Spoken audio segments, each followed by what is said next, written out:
The scrapyard on Kepler 442b stretched for kilometers, a graveyard of dreams rendered in twisted metal and shattered alloys.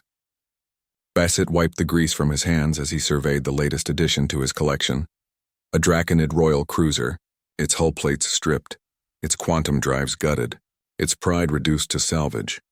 The Draconid Empire had ruled 3 sectors for 2,000 years. Their ships were living things, grown rather than built, bonded to their pilots through neural interfaces that made pilot and vessel one. This particular cruiser had been magnificent once, before her clan declared her defective and sold her for scrap metal prices. Bassett ran his calloused hand along the ship's hull.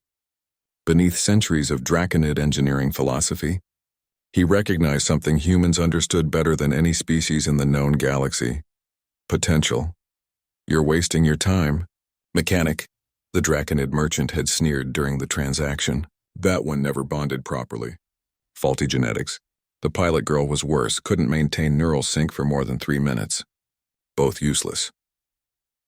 But Bassett had learned long ago that one species' trash was humanity's opportunity. He found her 3 days later in the labor district, working a loading dock for half credits. Anna was small for a Draconid, her scales a deep crimson that marked her as low caste. The neural interface ports along her temples were scarred, evidence of failed bonding attempts. She moved cargo containers with mechanical precision, never making eye contact, never speaking. "I bought your ship," Bassett said simply. Anna's golden eyes flickered toward him, then away. "It was never my ship. I couldn't bond with it." "Maybe you were trying to bond with the wrong thing." Bassett pulled up a holographic schematic on his datapad. "Your people grow ships. They're beautiful, elegant, perfectly organic, but they're also rigid. One pilot, one ship, one way. That is the Draconid way for 2 millennia. And humans have been jerry-rigging broken things for just as long." Bassett grinned. "Come see what I'm building." The cruiser sat in his private hangar, stripped to its skeletal frame. But where the Draconid merchants had seen only valuable materials to harvest, Bassett had seen a canvas. Human technology sprawled across the organic Draconid frame like mechanical vines. Fusion reactors hummed where biocores had failed. Quantum computers translated neural impulses into digital commands. The original living hull remained, but reinforced with human-made ablative armor. The neural interface chair sat at the center, rebuilt with redundant systems and fail-safes that no Draconid engineer would have considered necessary. You're desecrating it," Anna whispered, but her eyes betrayed her curiosity. "I'm adapting it," Bassett corrected. "Your people wanted perfection. One mind, one ship, perfect unity. Beautiful but fragile, humans. We're all about backup systems, workarounds, and making things work even when they shouldn't." He gestured to the hybrid monstrosity before them. "This ship won't demand perfect neural sync. It'll take whatever you can give and compensate with processing power. It'll be clumsy compared to a pure Draconid vessel, sure, but it'll fly. And you want me to pilot this abomination? I want you to help me finish building it." Bassett handed her a plasma wrench. "Then we'll see if she flies." 3 months of work followed. Anna's knowledge of Draconid biotechnology merged with Bassett's human engineering philosophy. They argued over every design choice. Anna insisted on preserving the ship's organic neural pathways. Bassett demanded redundant mechanical backups. Anna wanted elegant integrated systems. Bassett installed modular components that could be swapped out in combat. The ship that emerged was neither fully Draconid nor fully human. It was something new. "She needs a name," Bassett said as they ran final diagnostics. Anna traced her fingers along the hybrid hull, feeling the warmth of living metal merged with cold human steel. "In my clan, ships were named for ancient dragons. Verethnex, Silkareth, names of power and purity.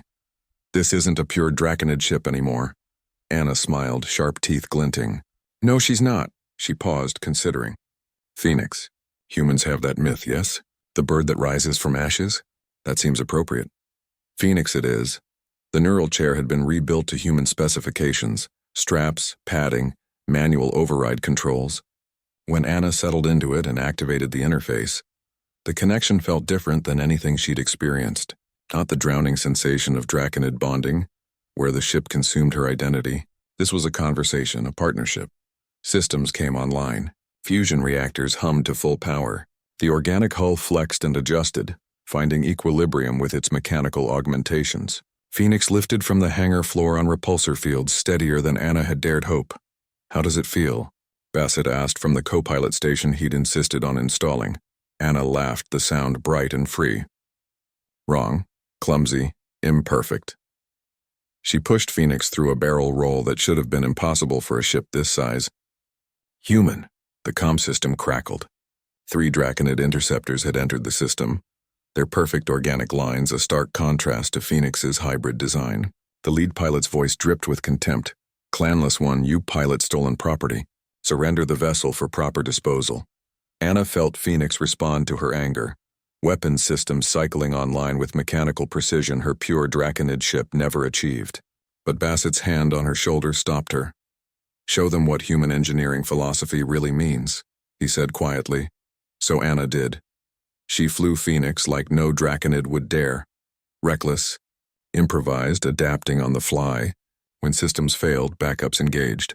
When optimal performance proved impossible, she settled for good enough and kept moving. The interceptors were faster, more elegant, perfectly synchronized with their pilots. But Phoenix was tougher, more versatile, and absolutely refused to quit. 20 minutes later, the interceptors retreated, their pilots shocked into silence by a ship that fought with Draconid grace and human stubbornness in equal measure. Anna brought Phoenix back to the hangar, the hybrid ship settling with a satisfied hum of organic and mechanical systems working in imperfect harmony. "My clan called me useless," she said softly. "Called Phoenix defective," Bassett grinned. "In my experience, the best things in the universe are the ones somebody gave up on too soon." He patted Phoenix's hull. "Welcome to the human way of doing things. Nothing's ever perfect, but everything's fixable." Anna's scales rippled with colors that indicated deep satisfaction. "Where to next, mechanic?" "Wherever needs something fixed," Bassett replied. "The galaxy's full of broken things waiting for someone stubborn enough to make them work." Phoenix's engines hummed in agreement, organic and mechanical hearts beating as one imperfect, unbreakable whole.